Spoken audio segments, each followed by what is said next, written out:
So first of all, welcome back.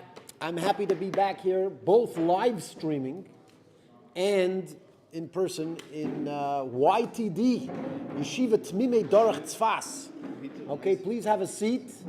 Hey, you know what a chair does? Have you ever used it? You know, it's been invented quite a while ago. There's a chair. You know what a chair is? Yeah. So use one. I'm looking. I'm in a seat, but I'm running a stapling. Come on, man. We're middle of an operation here. All right, let's go. Now, once again, welcome back. If you're in my class, remember to hit subscribe on YouTube. No, you're here in class. You're supposed to be listening to me, not on YouTube. Okay, only the people on YouTube, they're the ones that's supposed to hit subscribe and the bell. Everyone else should just be following along. Today is the first shir in this term, which means we're starting a new thing, a new topic, a new piece of Talmud. This Talmud that we're going to be learning this round is called Masechet Rosh Hashanah. It is all about Rosh Hashanah, which is the new year, which is, in fact, coming up in about a month. Okay? In a month. Rosh Hashanah is coming up in a month. And that's why for the next few weeks, that's what we're going to be learning, the interesting concepts of the new year and things revolving that. Okay? Make sense? Good. Now, before we begin learning about Rosh Hashanah, there is a few very important things we need to know, specifically about the Jewish calendar. How does the Jewish calendar work? Okay? It works on the moon. What? 13 months, 28 days. 13 months? We have 12 months a year. What 13 months? 13. Why do we have 13 months a year? What? This year 13. Oh, every once in a while we have 13 months. But I'm going to get to the reason behind that. But the fact is that the Jewish people, we count by the moon. Biblically, not only are we meant to have a calendar based on the lunar cycle, we're actually supposed to see the moon ourselves, and only after seeing the moon, determine what the month is. Now, what would happen if every single Jew decides that he's going to be the one to determine when the Rosh Chodesh is? What do you think is going to happen? We're going to have 25 different opinions on when exactly the new month is, which means every day of the month and every holiday is going to be celebrated by different people at different times, and that would be chaos. That wouldn't work. It simply doesn't work that way. Okay? Now, what we are obligated to do is we're obligated to have what's called the Sanhedrin. You know what the Sanhedrin is? What's the Sanhedrin? The Beis Din, the central Beis Din. There's supposed to be a rabbinic body that is the controlling body of Judaism, which unfortunately doesn't exist today. It probably should, but it doesn't. Okay? Yes, you could. It's just extremely complicated. In order to, you have to kind of get consent from every single rabbi in the world. It's complicated. Not so easy. Easier said than done. Okay? But the rabbis of the central Sanhedrin, they are meant to listen to witnesses. And listen carefully, because we're going to discuss this in the Talmud, is they need to hear witnesses. It's not even good enough for the Sanhedrin to see it with their own eyes. Are they not witnesses though? It's like 6. I don't care if that. We're going to learn about that. The people that determine when the new month happens cannot say we see it. They actually have to hear it from somebody that says they saw it. We're actually going to learn in the Gemara what happens if they are the ones. What's going to happen if the people who see it are the Beis Din? We're going to learn about that. And as I said, I have my plumber coming. I'm just going to jump out for about 30 seconds. This is horrible that I'm doing this in the middle of a class live on Facebook and YouTube, I don't know what. But just hold on for like 30 seconds. It's chaos. Who wants the mic? It is live on 5. If you want to take the seat and entertain people, you can. So we're gonna learn Gemara today. Where are we starting? You want to say something? Das ist den in der Klippes Neige. Are we starting at Re'uhu? שלום כל ישראל, שלום רב, השעה 9:30 והנה החדשות מפי מלכי חזקיה. Is there a history basement saw? Is there like a hefker part of those?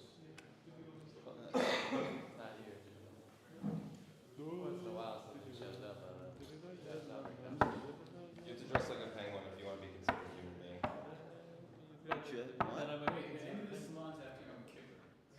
Yeah, I believe If I dress so. like a penguin, people might think I'm a penguin. Yeah, The news Think you're a mom? chassid. the news monsters after sukkahs. Somebody told me like a week after Sukkot is traditional for yeshivas in Israel. A little less. What? Yeah, Sukkot's Tzfat. We go until Aleph. 15 days from the beginning. Yeah, a week. All right, I'm back. Yes. Okay. Sorry for the disturbance. As I said before, It's kind of like the IRS. what's the IRS? They know exactly how much you owe, but they're not allowed to, they don't tell you how much you owe. I don't know what you're talking about. What does that have to do with anything? No, like the basin, they know exactly what it is, but it's not good enough. You have to tell Okay, there's a concept that there needs to be witnesses. There actually has to be people that see. They see the moon. And only after they see the moon, they have to go to the rabbis of the Sanhedrin and they have to report their sight to the Sanhedrin. The Sanhedrin then investigate and cross-examine these particular people to see if they're telling the truth or if they're lying. Would Okay? you make money off of saying this stuff? Money? What are you making money off what? Would these witnesses make money? Well, actually, it's a good question. They didn't get paid in money, but they did get fed. There was a fancy meal. We're going to learn about that also in the Talmud, that there was a fancy meal. They fed them, and everything's good. All right? And they got a lot of good food in order to encourage people to come. You know, you offer Jews free food, and the place is packed. Right? Everywhere you go. As a matter of fact, I'm going to tell you, I'm getting on my first tangent to be right off the bat, is that I was once in Australia, and I visited, we did a program making a shofar with children. In this particular place, it was a reform school, right? And we were making shofars with the children in the reform school. Before we made the shofar, I had this bit of a presentation, and I started talking to the children. And I started out by saying, who knows what's Chabad? And I expected everybody to raise their hand and say, we know what Chabad is. Not a single kid raised his hand, not even one. Right? And I basically was stunned because that was like part of my presentation. You know how you make a presentation, you're expecting everybody to laugh and then no one laughs? You're like, what do I do now? That was kind of what happened to me. It is what happened to me. And as I kind of like stared at the kids, like in amazement, not one of you heard of Chabad, one of the kids raises his hand. And I said, okay, yeah, what do you have to say? He says, I know what Chabad is. I lived in California, and that's where we go to get free food. Right? So basically, this kid was told by his parents that we're coming to Shul to get free food. Right? Don't tell Chabad secrets. Shh. Before you know it, all the other synagogues are going to start serving free food, and Chabad's going to go out of business. Chas v'sholom. Right? Anyways, but it works. I'm telling you, this actually works. You give out free food, forget about it. Anyways, that's what they did. They gave them, the witnesses got free food. Remember, we're talking about the witnesses that are going to report that they saw the moon. Okay? Now, once the witnesses report that they saw the moon, and the rabbis cross-examine them and determine that these witnesses seem to be telling the truth, what happens now? Huh? Then the Beis Din make an announcement. And what is their announcement? They go bang, bang, and they say, Mekudosh, Mekudosh. Once they say Mekudosh, Mekudosh, which means it is holy, then that day becomes Rosh Chodesh, and that is a holy day. We're going to discuss what happens if the rabbis cross-examine the witnesses, and the witnesses seem to be telling the truth, and the rabbis determine amongst themselves, they'll say, yeah, these guys they're the real deal. and then they stand up, and they're about to say Mekudesh, Mekudesh, and in runs that, you know that squeaky guy that always makes the problems for the rabbi? Rabbi, what about that? Yeah? Yeah? So that squeaky guy comes running into the basin and says, listen, Shkia, the sun went down.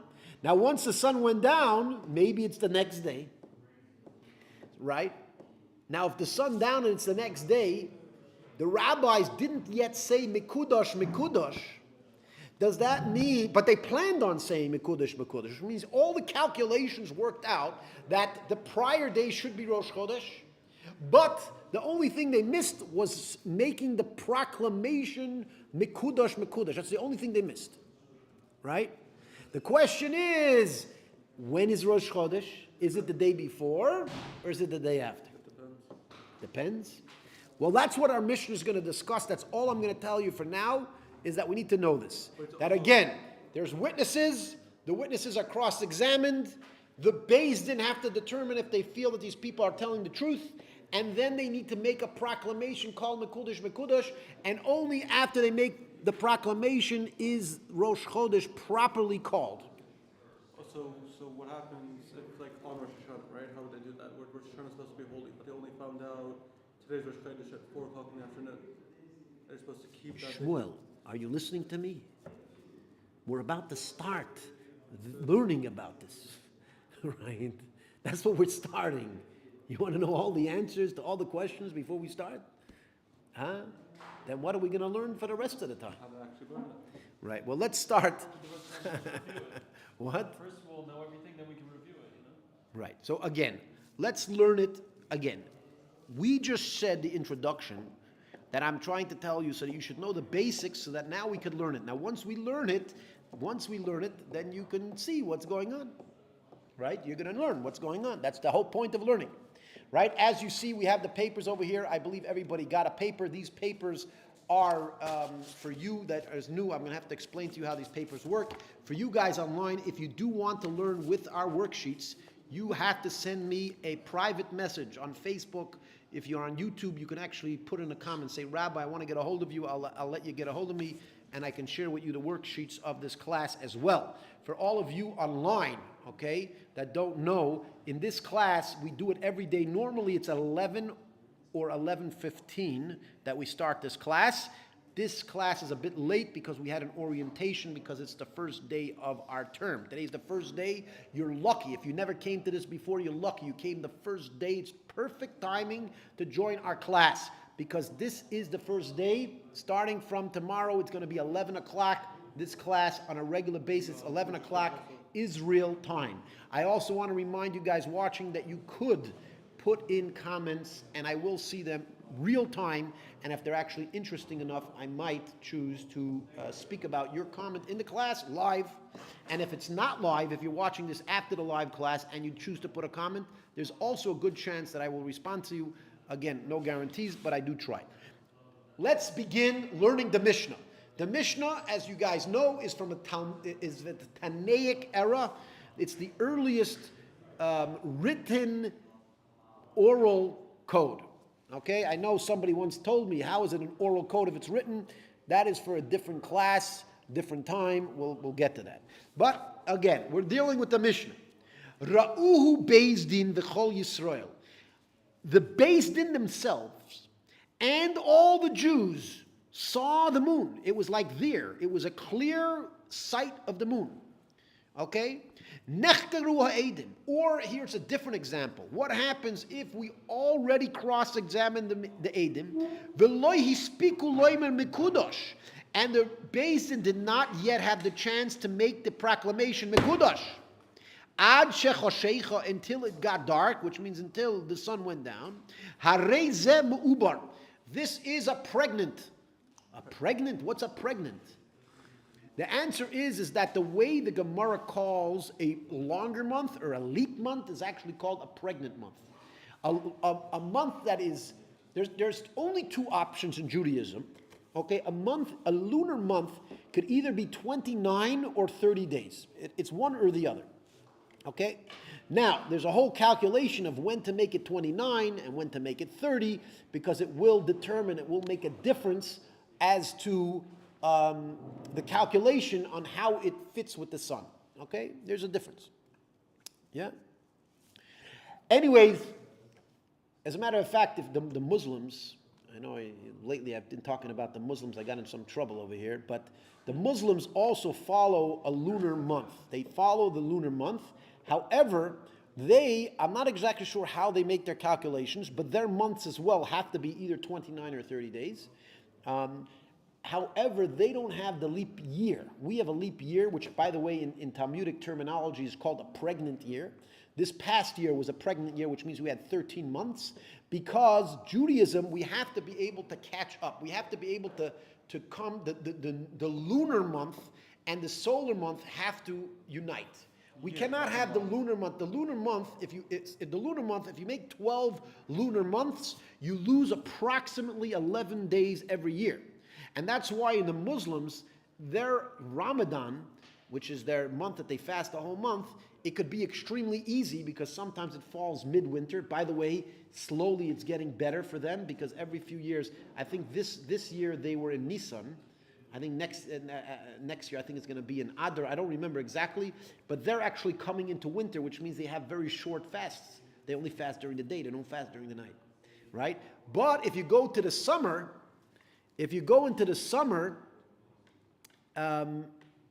the summer's long days, right? But their year constantly moves because they only have 12 months a year and it's the lunar month, which basically means that their months do not properly collaborate with the seasons, okay? In Judaism, they both have to collaborate. We have to have months. We have to have lunar months that collaborate with the solar month, and that's why we have a very interesting calculation. If you want to know why Jews are so good at math, because we had very interesting calculations that had to be done specifically with our months. There was actually a group of Jews, there was a whole yeshiva of Jews in the time of the temple, that their job was to calculate when are the Jewish months. Why do they have to calculate if I just told you that they use the... If we use witnesses to see the moon, why do I need to calculate? Huh? Leap years. No. Well, leap years, yes. Leap years, they need to calculate because of the leap years. But why do they have to calculate? Because they need to know when the holidays are. Again, that's easy. What do you mean? The holidays on the 5th of the month, the 6th of the month? But they need to know when the beginning of the month is. Okay, so that goes by when the people see it. When the witnesses see the moon, then the Beis Din say that's when the month starts, then start counting the days. Why is it that the rabbis needed to calculate the moon? So number one is for the leap year, but also they used to calculate, the rabbis in the time of the temple, they used to know exactly where and exactly when the moon would come into its place. Which means that they knew when a witness came in and said, I saw the moon, they would ask him questions. Where did you see the moon? How high was the moon? What's the angle of the moon, etc. Based on those questions, they knew if the guy was telling the truth or not. Why? Because if he said something wrong, we knew that he didn't see the moon, because we knew exactly where the moon was meant to be seen. Right? So that was a way, put it this way, if a witness were to lie, he could actually lie, but he'd have to know exactly where the moon was anyways. Yeah. Why is it a stupid question if you have it? It's how do you see? I mean, it starts at the new moon, right? How do you see the new moon as a part of the Torah? So the answer is that once a month, there's what's called a moonless night. A moonless night basically means that you don't see the moon during one night a month. However, the second it starts again, that's when Rosh Chodesh is. Meaning the second you start seeing it again, that's when it's Rosh Chodesh. Okay, so again, the word chodesh, which we think is month, the word chodesh actually comes from the word chidush. Chidush means new. So why is a month called new? Is because it's the new moon. The new moon is the new month, right? So Lamed is like both months together? What's that? Lamed or Chodesh is like both months together? That's a good question. Why in Judaism some months are 30 days and some months are 29 days? Right? And by the way, Jews, we celebrate the new month. We call it Rosh Chodesh on the 30th day, if there is a 30th day. Then we have 2 days of Rosh Chodesh instead of 1 day of Rosh Chodesh. Right? These are all great questions. But if someone were to, if someone would to lie, would have to be able to calculate the month, calculate where the moon would be exactly. Then. Sorry, start again. So the rabbis knew where the moon was going to be anyway. So what's the point of having witnesses if they knew where the moon was going to be anyway? Because biblically we're told that we have to go by witnesses, we cannot go by calculation. So lama, that's the reason. Because God tells us to do some things and we don't always know why. Why isn't the mitzvah calculate where the moon is going to be? Because that's not what the mitzvah is. Why did God say not to eat pig? Well, they say if you don't eat kosher, then it's hard to actually be able to tell. It's harder to be able to have a moon on Hashem. It's harder to be able to do. Why? You know, God tells you things and you don't always know it. In Judaism, it's very important to know this, by the way. Not everything in Judaism we understand why. As a matter of fact, if you learn Kabbalistically, nothing in Judaism we know why. Even when God told us do not kill, we don't know why God told us do not kill. You might come up with your theory. Well, God knows if you're going to kill him, then he's going to kill you, and before you know it, there won't be any society. And that might be a good reason why not to kill. It could be a good reason. However, that's not the reason why we shouldn't kill. You know why we shouldn't kill? God says not to kill. Because Hashem told us in the Torah not to kill. Do we know why? No, we don't know why. But God told us, therefore we don't do it. Well, it says first do, then we'll understand. Correct. What does that mean? Well, it means that there must be an understanding. That means, okay, so it means that first of all, we're going to do it because God told us. Then we're going to try to figure out why God wants us to do this and that. And the reason for that is that the deeper we understand godliness, then the better we'll make other decisions that aren't so clear. Right? But that doesn't mean just because we understand a reason for listening to God, doesn't mean that that's the reason. Again, remember, there's a difference between a reason and the reason. Do you know the difference? One's the principle. One is the reason. That is why God told us to do that. We don't know why God told us to do that unless he tells us, which in most cases he didn't. Right? However, you could say this is a reason to do this, and it is important to learn it. It's important not just to listen to God. We said two things. We said nasa v'nishma. Nasa means we're going to do. Nishma means we're going to listen or we're going to try to understand. Right? Both are important. We're meant to try to understand as best as we could. That's what we're meant to do. But we have to realize that just because we don't understand it 100% doesn't mean that it's not understandable. But just because we don't understand. Yeah, let me retrack a second. Just because we think we know the reason for God's rule doesn't necessarily mean that that's the reason for God's rule. Right? Good. Anyways, remember, the rule is that the Beis Din has to have witnesses tell you who it is. Now, as it says over here, if the Beis Din failed to make the actual proclamation, even though they interviewed the witnesses, and even though they confirmed that the witnesses are, in fact, legitimate, nevertheless, until they actually make the proclamation itself, without no proclamation, no proclamation, no Rosh Chodesh. Until they make the proclamation, it's not Rosh Chodesh. Now, as I told you before, a Rosh Chodesh could be either 29 or 30 days, one or the other. Now, if Beis Din fail to make Rosh Chodesh if they fail to proclaim Rosh Chodesh on time, then the next day is automatically Rosh Chodesh. Okay? Meaning they do not need to proclaim when it is a leap month. When there's 30 days of a month, they don't need to proclaim. And by the way, there's a bit of a dispute on that as well. Okay? There is a bit of an argument on that. Yeah? All right, so the entire Beis Din, I want to get through at least the Mishnah. So entire Beis Din, all the Jews, they saw the moon clearly. However, the Beis Din failed to actually make the proclamation until it got dark. Then it is a pregnant month, which means it's a 30-day month instead of a 29-day month. The Mishnah continues. Ra'uhu Beis Din bilvad. Only the Beis Din saw it. Which means how many people are in a Beis Din? Huh? No. How many people are in a Beis Din? You say 72? You say 73? What is this, a guessing game over here, Ruvain? No, I said 3. Oh, three. Okay.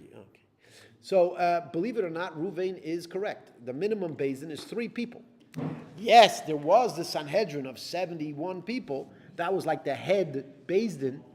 But not always were they operating properly, right? Sometimes the Jewish people had a Beis Din, which is 3 people, and those 3 people determined what day of the month it was. Yeah, that's what happened.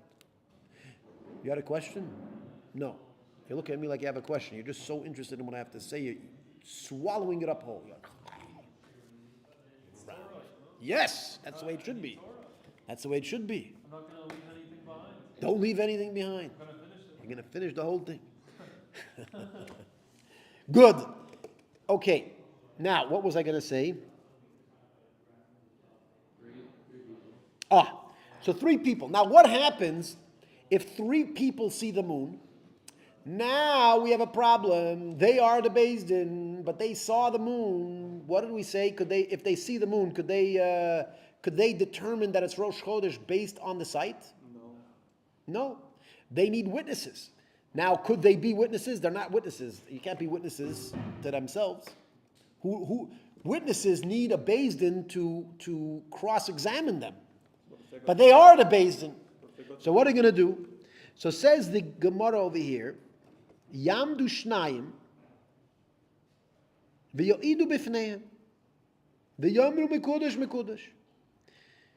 It basically says that there should two of the Beis Din, 2 members of the Beis Din, they should stand up and they should say mekudesh mekudesh. No, sorry.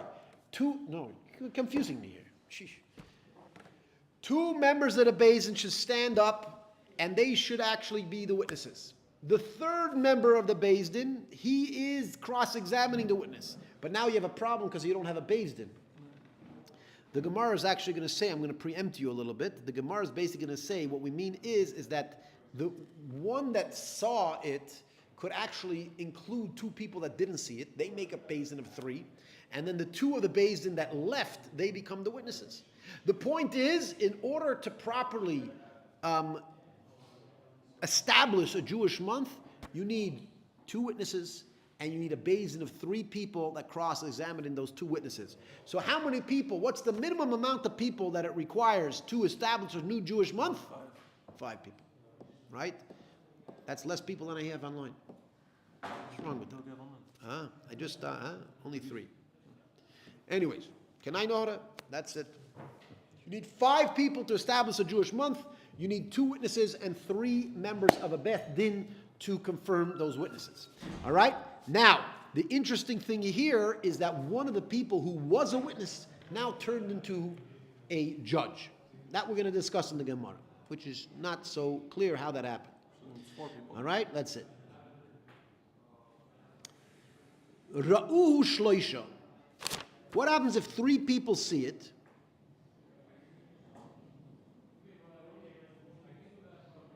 What happens if 3 people see it, v'hein Beis Din, and they are the Beis Din, yamdu shnayim, hashnayim, v'yashim mechavrei meitzel yachad. Oh, that's another case. I just explained the second case before the first case. What's the first case? The first case is that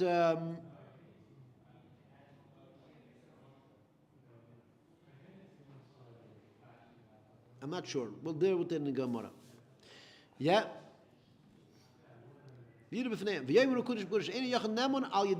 Basically, a person is not believed by himself, meaning even a great rabbi is not believed enough to establish the new month.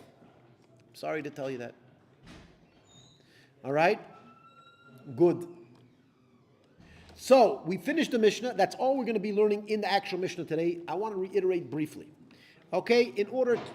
Biblically, in order to establish a Jewish month, we have to have 2 witnesses that saw the moon, the new moon, and then we have to have at least a minimum of 3-member dayanim, judges, to confirm that these 2 witnesses are in fact legitimate witnesses, and that's the way biblically we do the new moon. Now, I'm going to ask you a question, and by the way, anybody online could answer the question too. Which Beth Din today determines when the new Jewish month is? Chabad.org. Huh? Do it in front of the Sefer Torah. Huh? Do it in front of the Sefer Torah. So you say, Reuven, we do what in front of the Sefer Torah? What's the new month? We see exactly the time and when it's going to be. And Yeah, well, that's not, we don't establish the new month by doing that. when- Why? No, we're saying when the new month is going to be. We're stating facts. No, as I said, biblically, biblically, you have to have 2 witnesses and 3 judges. The 2 witnesses have to say, we saw the moon. You're saying about a blessing we make the Shabbat before. We didn't see the moon yet. How can you be a witness if you didn't see the moon yet? So who does it? So who establishes who establishes the Jewish new month today? So Reuven said correctly, no one. Right? There was a time where the rabbis realized that that the Jewish people were being scattered around the world, and it would be impossible to continue this tradition, even though it's biblical. Right? Now, what they did is they basically in advance blessed all the future months based on the calculation we have today. And the calculation we have today is squeaky clean, accurate. You won't even believe how accurate today's calculation is. It's insane how accurate it is. As a matter of fact, today, if you go based on the Jewish calculation, you'll see that the moon is pretty much coming exactly when it looks like it's coming. It is sometimes a little off, but that's because even the calculation admits that it's a little off. It's only an average. It doesn't always come out at the same time. But do you need 2 of the same witnesses to see it at the same time? What? Do you need 2 people like standing together to see the moon? No. They could be 2 different. They can be 2 different people, different places. Huh? 2 different people in 2 different places could see it. Yeah. You making fun of me? No, they commented on the thing. Who commented? Did you see the comment? No, which one? Here, Dirtball? The Dirtball comment? This is a I started ignoring Dirtball. This guy, is. No. I wasn't there? Oh, it didn't come Oh, it up. didn't for come you. up Here, yet. Look, it didn't come up for you. It came up Yeah. for me, though. Those Torah and Talmud papers are very good to use for toilet paper. Can I know how to? Somebody found a good use for his toilet paper to learn Talmud with it. So learn Talmud with it. Yeah, he wanted to learn Talmud with his toilet paper. Anyways, can I know how to? I wrote him, Jews don't use toilet paper. We have golden bidets. Exactly. All right. Anyways, that's as far as I want to learn today in the Mishnah. Okay? Now, we do have a few minutes left to class. We have 2 options. Either you can ask a question if you have a question on what I said, or a question on something else that I didn't say. And by the way, anybody online can put their comments, and if you put an interesting question on, I might actually answer it. You have a chance to get an answer from a rabbi all the way from the city of Tzfat, right, without even coming here. And we have our friend Yitzchak has a very important question he wants to ask. Yeah. 2 questions. You have 2 questions. I was wondering why you're putting up both hands. I have 2 words. Okay, 2 words, yes? Nechkeru. Nechkeru, it's kind of like, it's like examined, but I would say, like in today's, it'd be like kind of cross-examined, where you really investigate. That would be probably investigate. Nechkeru is they were investigated. Yeah. Yeah, so you need to investigate these witnesses. Yeah. What else? Yeah. You have a translation there? No. Same tenses. You're saying No, it's like in Ashrei. It's beyond investigation. Yes. It's the same word, hecker. Yeah. Cheker. Yeah. The ein cheker, beyond investigation. Very good. Very good. You made a connection there. Sheesh. I can see you have a bright future in your Talmudic career. With your help, Rabbi. If you make these connections, it's very important. You make these connections and it helps you out. Anyone else? Questions? my second Oh, second question, yes. Sveikoi, where? his fiku. Hispiku. Hispiku is like he had enough. Like, did he have enough time to do it or not? Did he do it on time or not? Yeah. There was not. Lo yispiku is there was not enough time. There was not enough time to do it. Okay, I want to remind you guys, whoever just joined, we are towards the end of the class. We have a few minutes that you can ask questions and get answers on, by the way, anything you want to ask. You just put a comment in whatever platform you are, and it comes up on my computer, and I get to see it. Okay? We have Mr. Tambolsky over here wants to ask a question. No? What's a question? All right, any question on what we learned? Any question on anything else? No? Ve'ya'idu is witness. They will testify. The word aid is a witness, but it could also turn into a verb. Ve'ya'idu turns into a verb, and they will testify. So there's 5 people needed for to make the imam. Correct. So 2 witnesses, 3 judges. Correct. But it could be that can any of the witnesses serve as judges? Not on that particular hearing. Again, on that hearing, they cannot. No. Anyone else? If you're basing on the calculations, couldn't these people also have the calculations? Huh? They're just like the basic calculate. Again, biblically, they were meant to do it with the witnesses. Biblically, they were not meant to make calculations. Now, when they realized that there would be a problem with maintaining the biblical rule, that's when they decided to go rely on the calculations. There's a whole yeshivas just for the calculations. Right, so, So that means they knew exactly where it was. yeah. So what if one of these students would go like, hey, I want a free meal? How do Yeah. they know that he actually saw the moon? If they just like the basis of the calculations. Good question. Good question. You're talking about a scam artist. This guy's in yeshiva his whole life, and now all of a sudden he became a scam artist. He's hungry. He's hungry. Man. No, if he was smart, what he could do legitimate. He could do it legitimate. He knows exactly where it is. He can go look for it, and actually, if he actually sees it, then he's good. Then he can go, even if he knows exactly where it's going to be. If he actually goes outside and sees it, now he legitimately could be testifying, and if he's legitimately testifying, he gets the free meal, no problem. What if he just gets it right on average? Then does he get the meal? Huh? Like if the moon's off, but because you said they calculated where the moon's going to be on average, so he knows where it's going to be on average. But No, I'm saying they knew. There's something called, when you do these type of calculations, it's called a margin of error. So if a person came and testified, they knew it was within the margin of error, then they were good to go. All right, we have our friend from Sydney, Australia, saying shalom again, shalom back for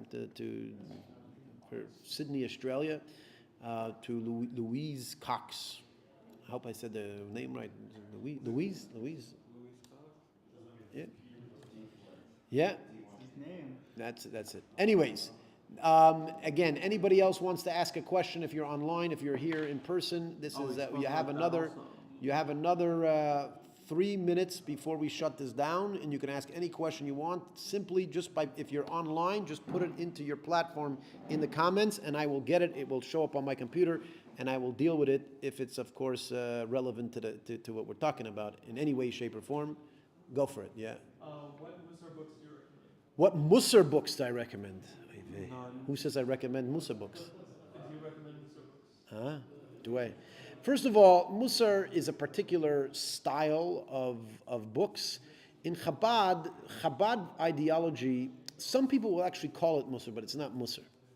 Okay? Musar is a type of approach where they basically try to show you the value of a mitzvah, both in its positive and in its negative, right? Show you what's the awesomeness of doing a mitzvah, and show you what's the horribleness of breaking that mitzvah. You understand? Both of them. Yeah? Now,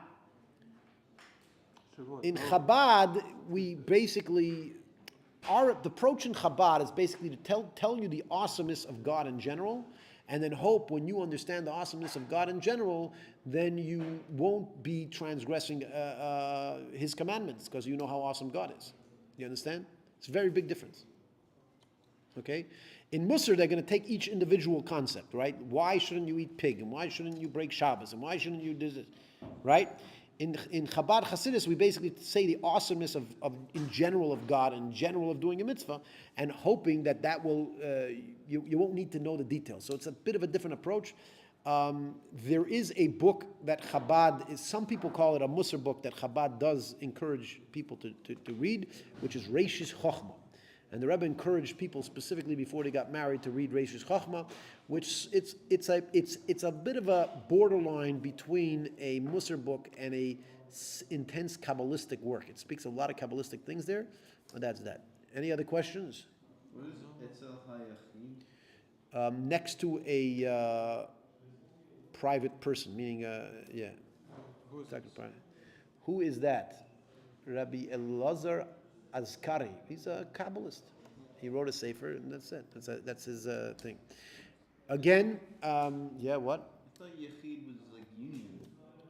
No, Yachid literally could mean like a singular, but it comes from the word Yachid is basically a singular, and the word Yachid is it depends how you use it. Yeah. So Yachid is a singular. In this case, it's a singular person, a private individual. Yeah. Anyone else? Last chance if you have any interesting questions. Have you ever been in a Beis Din or been a witness in a Beis Din? Yes, as a matter of fact, you're new here, but I am what's called a Tohen Rabbani, which is a rabbinic attorney, which means that I am licensed in Israel to represent people in the Beis Din. Yeah, I have a license for that. Right, and you believe it or not, that's an officially legal term. And if you decide that you want to help somebody in Beis Din, you have no right to be in there. You cannot argue. But if you have the license that I have, then you could actually go and represent somebody, just like a lawyer. It's like a lawyer, but for Beis Din. You represent somebody in Beis Din, right? I took the course. I have a license. It's called To'in Rabbani. To'in Rabbani. Yes. There's a governmental Beis Din. There's private Beis Din. I've been to both. Yeah. So now, do you officially run on the basin, or what's that? Is Israel run on the basin or government? No, the Israeli system is not. No, there's certain concepts. For example, divorce in Israel that runs through the Beis Din. There's certain things that run through the Beis Din in Israel. Most things run through the secular court. Unfortunately, that's it. All right. Anyone else? Last chance. What are the most common cases in a Beis Din? So in Israel, the Beis Din in Israel, pretty much, they're dealing with day in and day out with divorce. Because that's the only thing that's a relevant court battle that is their jurisdiction. And as a matter of fact, if two Jewish people are married to each other in Israel, they must get divorced through the Beis Din. They cannot. The secular court will say, "I'm sorry, we don't have jurisdiction over this case because it's divorce." And you're Jewish, you have to go to the Beis Din, right? And that's what most of their work in Israel, the government Beis Din. If you go to private Beis Dins, very often they do what's called arbitration, which means two people have an argument and they want to solve it according to Torah, so they go to a Beis Din. I've done that as well. I've done both. It's common amongst Jews that care about the Torah. If you care about, according to the Torah, you're not allowed to adjudicate a case in a secular court. You're not allowed to. It's prohibited. You're not allowed to do it. Right? But that's only if you're dealing with a case where the other person's also going to keep the Torah. So if you have two people who are willing to keep the Torah, they can go to a private Beis Din. You understand? But if you have one person that says, "No, I don't want to go to the Beis Din," you could actually go to a Beis Din and they'll give you permission to go to a secular court.